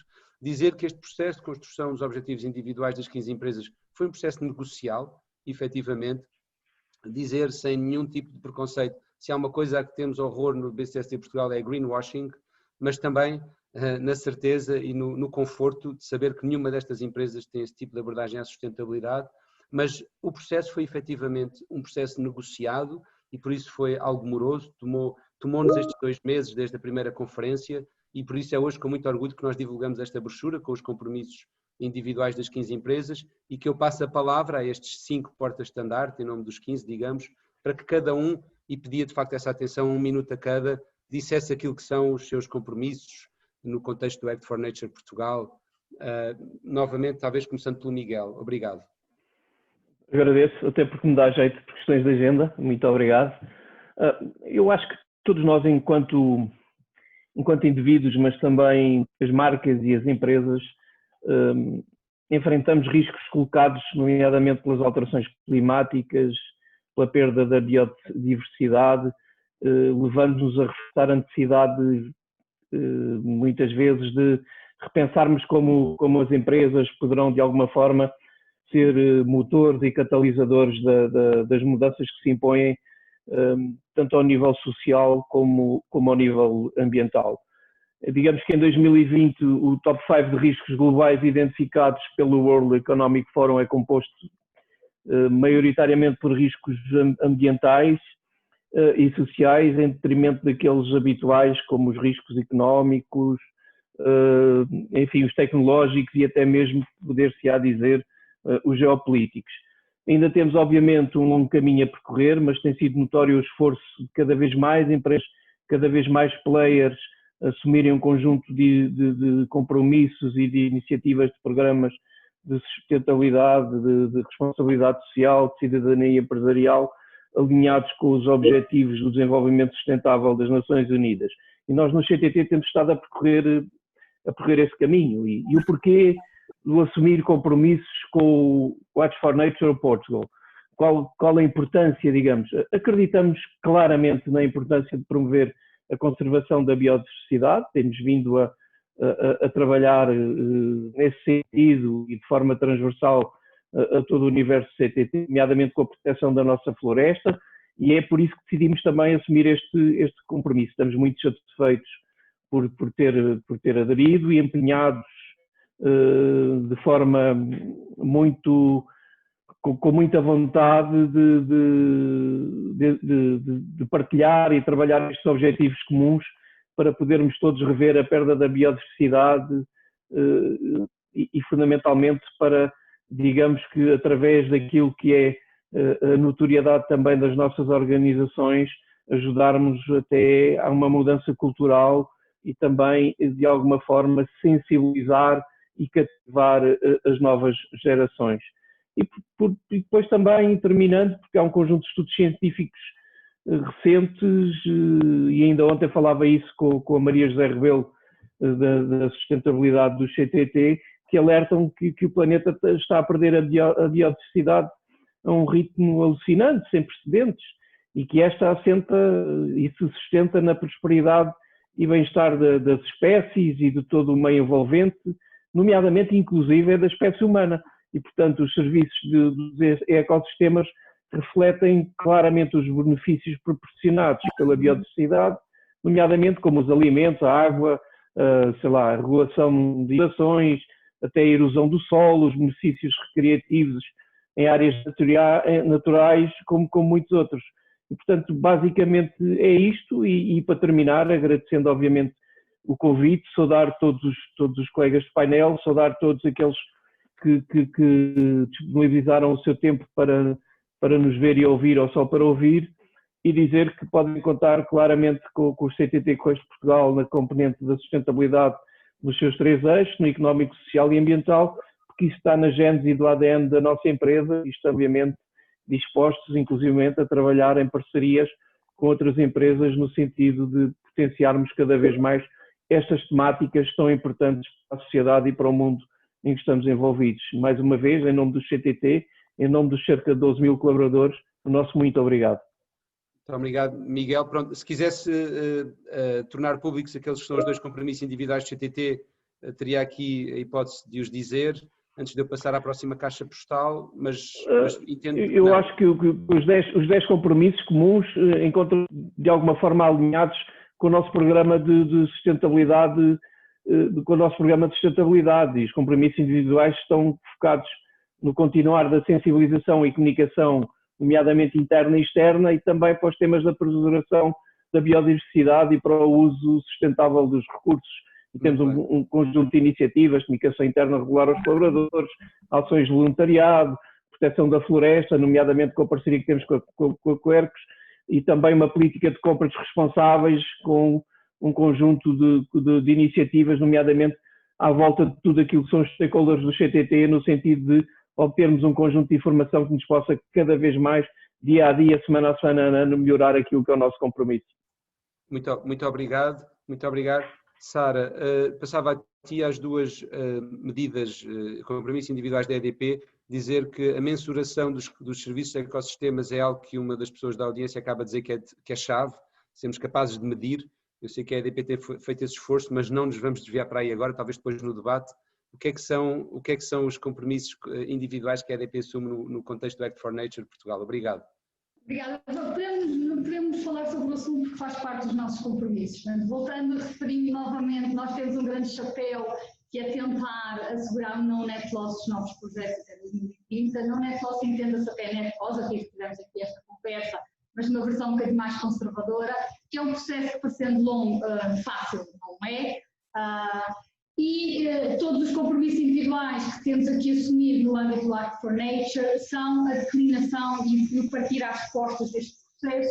Temos em curso neste momento um guia, que queremos ver se está publicado no final do ano que vem, portanto, vamos a meta para 22, um guia interno que traduz a forma de agir para todo o grupo EDP na área da biodiversidade, no entendimento do non-net loss, nas prioridades de atuação, nas fases de construção, planeamento, reconstrução e desmantelamento. Portanto, isto é dos nossos compromissos. Isto também está a traduzir a seguir num plano de formação interna para os colaboradores da EDP, muito associado novamente à ferramenta. Há aqui um trabalho complementar, muito associado à cátedra. A EDP tem uma cátedra de biodiversidade, na pessoa que vai estar presente, e obrigada, Pedro. Há assim, um conjunto de trabalho no âmbito da cátedra que vai ser publicado e que é um contributo importante para o desenvolvimento do centro científico e de apoio à decisão de gestão no território nossa. E há também esta questão da valorização das externalidades, como é que vamos fazer isto porque com a transição energética importa-nos perceber onde é que estão prioridades do futuro, e por isso nós já trabalhámos nisto no passado, nesta quantificação, na valoração dos serviços de ecossistema, naquilo que é o valor da biodiversidade, mas fizemos este piloto, queríamos aplicar isto a uma escala um bocadinho mais macro, para perceber se temos aqui surpresas ao longo da tese distributiva dos ativos e do negócio, e entre elas há mais objetivos operacionais ligados à correção de linhas, que é uma prática que já temos implementada há muitos anos, que se foca na correção e na integração de medidas de mitigação de colisão e eletrodução das linhas, enfim, mais um conjunto delas estarão depois no próximo João. Obrigado, Sara. Miriam, sem mais demoras, em representação de um setor que tem sido um dos nossos consolos durante a pandemia, do confinamento, nomeadamente, o que é que são os dois compromissos, quais são individuais da herdade dos GRUs no que toca ao Act for Nature? Obrigado. Os compromissos que eu acho relevante agora mencionar é o plano de conversão da vinha baseado na utilização de castas autóctones e mais resilientes às alterações climáticas, e também a replicação de todas as ações que estamos a desenvolver com outros projetos do grupo, nomeadamente na região do Douro. Pronto, apesar de nós estarmos ainda numa fase inicial de implementação e monitorização dos compromissos individuais, acreditamos que com todas estas ações vamos conseguir obter vários retornos, especialmente a nível produtivo, como melhoria da qualidade dos solos e da água, aumento do sequestro de carbono, maior eficácia no combate a doenças e pragas, tanto na vinha como no olival, maior confiança no processo produtivo pelo consumidor. E agora, em termos de aquela questão em termos de abordagem colaborativa, acreditamos que podemos contribuir para que outras empresas possam também assumir medidas que possam garantir que as próximas gerações tenham as mesmas ou melhores condições para manter uma agricultura sustentável e também atuem de forma a combater a perda de biodiversidade. E agora também vou lançar aqui ou seja, uma iniciativa para que todas as empresas do setor vitivinícola também possam aderir a esta iniciativa do Act for Nature. Muito bem, muito obrigado. Também fazemos votos que sim. No BCC Portugal, até dar a nota de que a adesão é gratuita. Eu sei que parece estranho, mas é verdade. E, meu caro Fernando Ventura, Jerónimo Martins, compromissos individuais. Obrigado. Ora, num minuto, os nossos compromissos individuais estão, como referi há pouco, quase todos eles direcionados para a cadeia de abastecimento. E, de facto, um deles tem a ver com a desflorestação líquida zero, onde acomodamos os nossos compromissos em reduzir, em atingirmos este objetivo para 4 commodities, madeira e seus derivados, soja, óleo de palma e carne de bovino. A preservação do ecossistema marinho é outro dos nossos eixos prioritários, onde estão integrados os nossos objetivos, ou a nossa política, aliás, de pescado sustentável e as nossas ações de combate à poluição pelo plástico. E ainda destacaria um outro eixo prioritário dos 5 que assumimos, aliás, nesta iniciativa, dos 6, que é a promoção da agricultura sustentável, que acomoda um projeto que nos é muito especial, que é o nosso projeto de agricultura sustentável em parceria com os nossos fornecedores de fruta e legumes, e também os nossos compromissos de anualmente aumentarmos o número de referências com certificados de sustentabilidade. Eu diria que estas são as principais ações que temos no âmbito desta iniciativa. Muito obrigado, bastante concreto e tangível, e ainda bem. Por fim, Paula, para fechar aqui este lote de compromissos individuais, quais são os da Navigator, por favor? Obrigada, João. Ora bem, antes de falar dos compromissos, vou fazer aqui um ponto prévio. O WBCSD produziu o ano passado, publicou um documento em que fica muito claro o contributo do setor florestal para os Objetivos de Desenvolvimento Sustentável, e não contribui para 2 ou 3, nem para 10, contribui para todos, obviamente para alguns com mais expressão. E, portanto, isso está muito enraizado na nossa forma de olhar para aquilo que pode ser a nossa ação. E fruto da nossa jornada, de que falei há bocadinho, e apesar dos desafios, tivemos também sucessos, e em todas as paisagens em que atuamos, nós temos 11% do nosso património são zonas com interesse para a conservação. Nós encontramos 46 habitats classificados, identificamos muitas dezenas e centenas de espécies de fauna e flora com importância para a conservação. Agora, este impacto nosso à escala da paisagem não o podemos maximizar sozinhos. Nós precisamos que haja aqui alguma estabilidade regulatória, alguma percepção de que é preciso que à escala da paisagem sejam conciliados objetivos de produção com objetivos de conservação, porque maximizar a biodiversidade e os serviços dos ecossistemas passa por perceber primeiro que serviços dos ecossistemas, para além de regulação da água, do solo, etc., são também os serviços de provisionamento de matérias-primas e, portanto, num setor florestal como o nosso, a nossa ação, a nossa maximização de impacto e a nossa responsabilidade naquilo que é a preservação da biodiversidade e dos valores naturais passa por conciliar, olhar para toda a cadeia de valor. Portanto, eu distinguiria aqui, em termos de objetivos, ou daria destaque, por um lado, ao desenvolvimento de parcerias que queremos ter mais ainda, para além das que já temos e da interface que já fazemos com especialistas, em projetos à escala da paisagem, precisamente com este objetivo de conservar a biodiversidade e os serviços dos ecossistemas com impacto variável, quer seja a nível local, ou a nível regional, ou mesmo a uma escala mais alargada.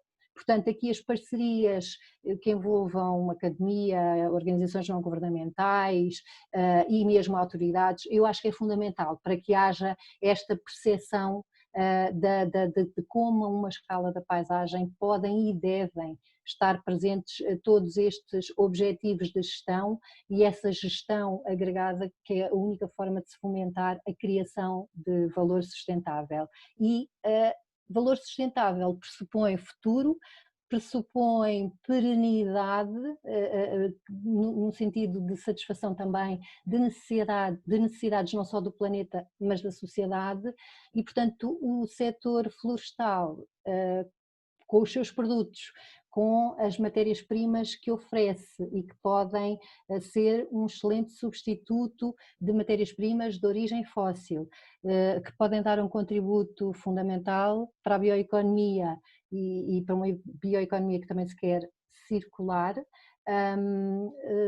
não deve perder isso de vista. Portanto, o segundo compromisso que destacaria seria o de participar em projetos de inovação e desenvolvimento de soluções de base natural, que se possam aplicar quer à gestão dos espaços naturais, quer a processos ou produtos. E, mais uma vez, levando para a frente o nosso papel de maximizar o contributo para os Objetivos de Desenvolvimento Sustentável.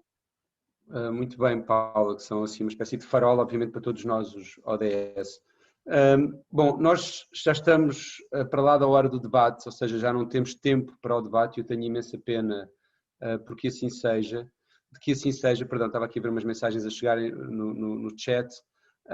Efetivamente, nós não queríamos ser net negative no tempo de todos, nem net negative no tempo da minha colega Mafalda Evangelista, que nos vai falar de que são os desafios para 2021 do Act for Nature. Ela vai fazê-lo de uma forma muito sumária, como só ela sabe fazer, e por isso, sem mais demoras, Mafalda, e tendo o risco de cancelar a democracia ou o debate, mas, enfim, assim, uma medida majestática, mas a bem das agendas de todos nós e do bem-estar de todos nós, Mafalda, sem mais demoras, sabendo que não estavas à espera de intervir antes, sem antes haver debate, mas efetivamente a tua hora de intervenção era agora, ao meio-dia e 50. Sim. E, portanto, obrigadíssimo, ainda bem que aí estás, passo-te a palavra. Obrigada, João, obrigada. E, bem, mais uma vez, bom dia a todos. Eu venho falar-vos daquilo que serão as atividades a realizar no âmbito do Act for Nature Portugal em 2021. Pedia-te que passasses, Joana. E começar por salientar uma questão que já foi referida pelo João e já foi sendo falada, dizer que esta é uma iniciativa que está a ser pensada com uma perspectiva de longo prazo, está a ser pensada em Portugal neste sentido e, portanto, com uma perspectiva de jornada em que as empresas que se comprometem e podem comprometer-se a qualquer momento, seguindo o calendário que é publicado anualmente no âmbito da iniciativa, podem aderir em qualquer momento, cumprir esse calendário, e as empresas, a partir do momento que se comprometem, são convidadas a atualizar os seus compromissos perante o Act for Nature de 2 em 2 anos, com esta perspectiva de 2030, não apenas porque também é o prazo da nova estratégia global para a biodiversidade, como também culmina com o timing dos Objetivos de Desenvolvimento Sustentável. Pode avançar, Joana. Referir que, excepcionalmente, em 2021, na sequência do contexto que estamos a viver em 2020, vamos ter uma nova fase de adesão ao Act for Nature. Tivemos esta fase em 2020, tivemos já estas 15 empresas pioneiras e agora temos uma nova fase de adesão que permitirá a empresas que em 2020 não tiveram essa possibilidade a juntar-se também. Portanto, a partir deste momento as empresas podem apresentar os seus compromissos até ao dia 31 de março e prevemos que a divulgação dos compromissos se realize no final de setembro. E gostávamos muito de, nesta altura, já poder assinalar a divulgação dos compromissos numa cerimónia presencial em que pudéssemos juntar todos os líderes das empresas comprometidas em 2020 e 2021 para assinalar o momento. Podes clicar, Joana, para avançar com um detalhe. Só dizer que também, não, no anterior, desculpa. Dizer que para o final do ano, em princípio, vão culminar todos os acontecimentos que estavam previstos em matéria de biodiversidade, que já estavam previstos para 2020, que era suposto ter sido um super ano para a biodiversidade, a própria COP dedicada à biodiversidade, a COP das alterações climáticas, que vai ter um grande foco nas Nature-Based Solutions, estão previstas para o final do ano e, portanto, queremos também, não queremos deixar de assinalar também esses momentos importantes. Ao longo do ano vamos ter aqui alguns processos associados ao Act for Nature, associados à análise e à revisão dos compromissos empresariais das empresas, em que nós vamos dialogando com as empresas, vamos ter, como o João já referiu, o nosso Advisory Board que vai dar sugestões e que se vai pronunciar sobre os compromissos individuais também e, portanto, culminará também, idealmente, com a aceitação por parte do BCSD Portugal, depois em julho, dos compromissos recebidos, se estes depois cumprirem aquilo que forem as sugestões ou caso não haja necessidade de sugestões, enfim, se estiverem de acordo com aquilo que são os critérios de avaliação do Act for Nature. Até lá vamos dinamizar também aqui um conjunto de webinars temáticos que tem vários objetivos. Por um lado, manter a iniciativa com dinâmica, continuar a colocar o Act for Nature Portugal na agenda das empresas em Portugal e ajudar e apoiar as empresas em alguns temas que poderão ser mais complexos. Podes avançar, Joana? Lembrar que este é um processo voluntário, que as empresas devem comprometer-se com os 10 compromissos comuns do Act for Nature, que são os mesmos do Act for Nature Internacional, e que depois devem elaborar também um conjunto de compromissos individuais SMART, portanto específicos, mensuráveis, adicionais, realistas e delimitados no tempo, que sejam adequados à empresa e à atividade que a empresa desenvolve. Podem-se comprometer, esta é uma iniciativa destinada apenas a empresas, qualquer empresa, seja associada ou não associada do BCST Portugal, se pode comprometer, seja qual for a sua dimensão, e como o João referiu e muito bem, não há nenhum custo associado à adesão. Claro que a empresa terá os custos associados à implementação do plano de ação que estabelecer para a concretização dos seus compromissos, claro. A empresa pode comprometer-se, começando por conhecer e por compreender os 10 compromissos comuns.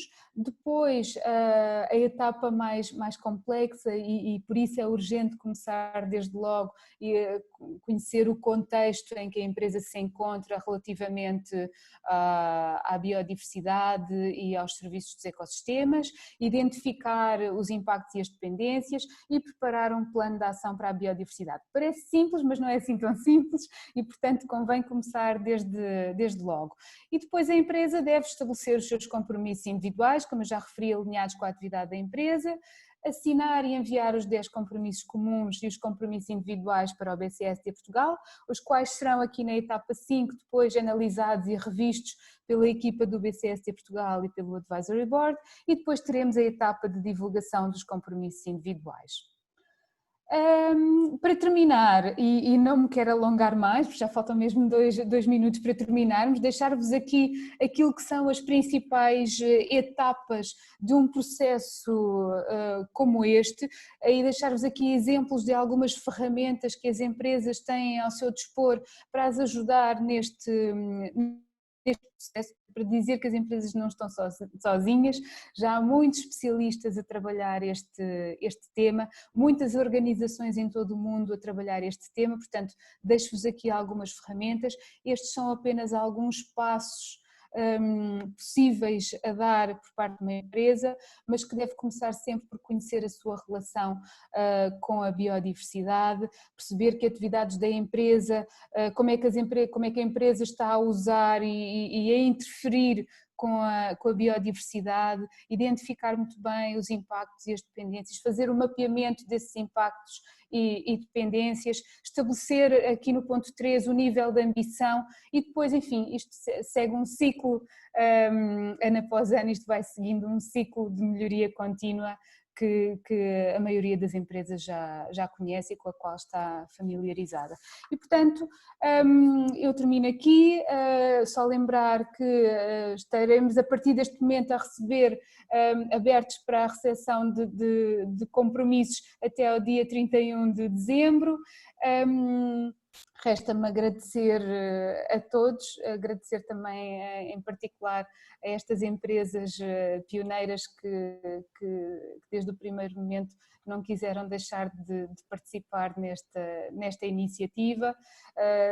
Vamos também recorrer a todas elas para poderem partilhar as suas experiências e para podermos promover o networking e as lições aprendidas também neste processo com a biodiversidade.